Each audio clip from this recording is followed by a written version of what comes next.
أخرى نلتقي بأجرأ ثالوث عرفته السينما في الشرق.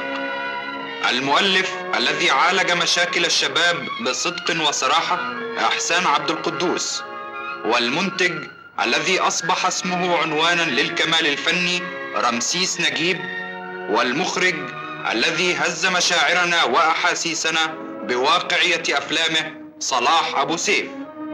مع السمراء الفاتنة بطلة الوسادة الخالية وهذا هو الحب، لبنى عبد العزيز، في القصة التي عشتم فيها بأرواحكم وتمنيتم رؤيتها على الشاشة. أنا حرة. رايحة فين؟ ارجعي مطرح ما كنتي. أنا ما دخلتش بيتي بلد شوارع روحي. الله يلعنك، الله يلعنك. اسمعي، أنا مش عايزك تيجي هنا تاني، في خطر علشانك. قبض عليك. ايه اللي عملتيه ده يا أمينة؟ هو فاكر إنه هيشتريني؟ يا بنتي مش هيبقى جوزك؟ جوزي مش سيدي، هو جوز الواحدة مش سيدها؟ ولكن ما هي الحرية؟ هل الحرية هي تحطيم تقاليد الأسرة؟ هل الحرية هي العبث بقلوب الشباب؟ هل الحرية هي الرقص والحفلات الصاخبة؟ هل الحرية هي التخلي عن المبادئ والمثل في الحياة؟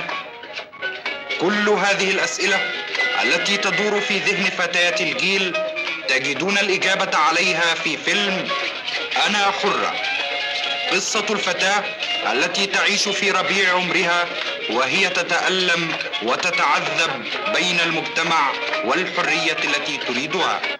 الراجل ما بيصرفش على مراته عشان يذلها، إنما لأنه محتاج لها زي ما هي محتاجة له ويمكن أكتر. الاتنين بيتعاونوا في الحياة، هو بيشتغل بره البيت وهي في البيت. بتشتغل في البيت خدامة، يطردها وقت ما يعوز ويمرمط فيها زي ما يعجبه. وافرض الحب اللي بتقول عليه ده انتهى، تعمل ايه الست؟ تفضل مستحملة الهم لأنها مضطرة تعيش معاه؟ لا، عشان كده لازم يبقى في ايدي شهادة. انت بتشتغل وانا بشتغل، يبقى ازاي انا مش حر؟ ناقصني ايه عشان ابقى حر؟ ناقصك إنك تكوني حرة.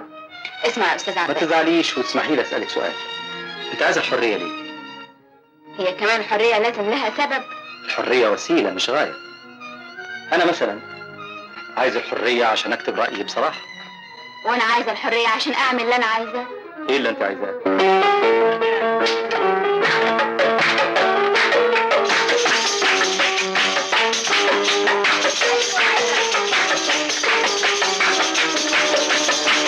هي دي الدروس اللي بتذاكريها؟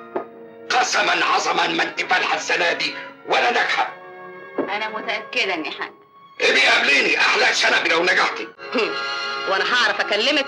طبعا يا اختي، خدت التوجيهية. ايه دي المهم، توجيهية وبعدين الليسانس وبعدين اشتغل واستريح من كلام الناس وابقى حرة. أنا حرة تتألق فيها نجمتكم المحبوبة لبنى عبد العزيز في دور سيخلدها بين أعظم ممثلات الشرق، مع شكري سرحان، حسين رياض، زوزو نبيل، كمال ياسين، ليلى كريم، والوجه الجديد حسن يوسف. ويعود إليكم بعد غيبة طويلة الممثل خفيف الروح محمد عبد القدوس.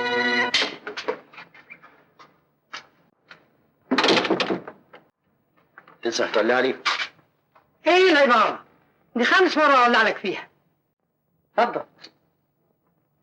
انت بتستناني عشان اولع لك؟ لا مؤاخذة، دي صدفة. لا، اذا الولاعة عجباك حلوة. خد علبة الكبريت دي، بولع منها الجمعة الجاية، ممكن اتاكل.